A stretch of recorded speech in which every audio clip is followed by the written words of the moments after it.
మహిళా సాధికారతపై అసెంబ్లీలో చర్చ చేపట్టారు ముఖ్యమంత్రి చంద్రబాబు నాయుడు. తల్లికి చెల్లికి వాటా ఇవ్వని వ్యక్తి 5 ఏళ్ల పాటు రాష్ట్రానికి ముఖ్యమంత్రిగా ఉన్నారని, ఇంతకన్నా దౌర్భాగ్యం ఉందా అని అన్నారు చంద్రబాబు. ఇచ్చిన వాటాపై కోర్టుకు కూడా వెళ్లారన్నారు.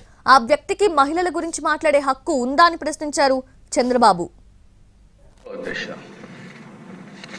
మహిళలకు ఆస్తిలో సమాన హక్కు ఇచ్చాడు ఎన్టీ రామారావు గారు. అంతవరకు వారసత్వంగా మనం ఒక్కసారి చూస్తే ఆస్తిలో సమాన హక్కు లేదు. ఆడపిల్లలుంటే పెళ్లిళ్ళు చేసి పంపించేస్తున్నాం, ఆస్తిలో హక్కు లేని పరిస్థితి తీసుకొస్తున్నాం, సెక్యూరిటీ ఇవ్వలేని పరిస్థితికి వచ్చాం. అది తీసుకొచ్చిన తర్వాత దిశ డిమాండ్ చేసే పరిస్థితికి వచ్చారు ఆడబిడ్డలు. I'm proud to say that. ఎవరైనా సరే అది అయిన తర్వాత ఈరోజు చూస్తే 40 ఏళ్ల తర్వాత మనం ముందే తీసుకొస్తే 2005లో దేశంలో దీన్ని చట్టంగా తీసుకొచ్చారు, మహిళలకు ఆస్తిలో సమాన హక్కుని. అయితే మన రాష్ట్రంలో మనం అందరం గుర్తుపెట్టుకోవాల్సిన అవసరం ఉంది.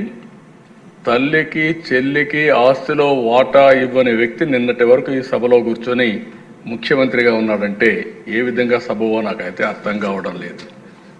నేనేదో విమర్శించాలని విమర్శించడం లేదు.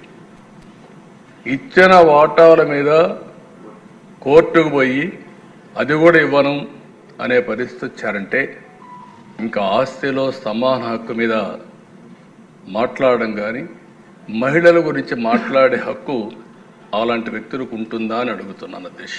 మనం ఆదర్శంగా ఉండి ప్రజలకు కూడా ఆదర్శమైన విధానాలకు స్ఫూర్తినిచ్చే బాధ్యత మన పైన ఉంది.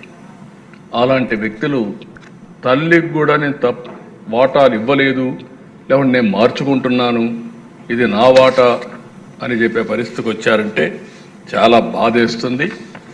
కనీసం సభ్యత ఆ విషయం కూడా మర్చిపోయి ఇలాంటి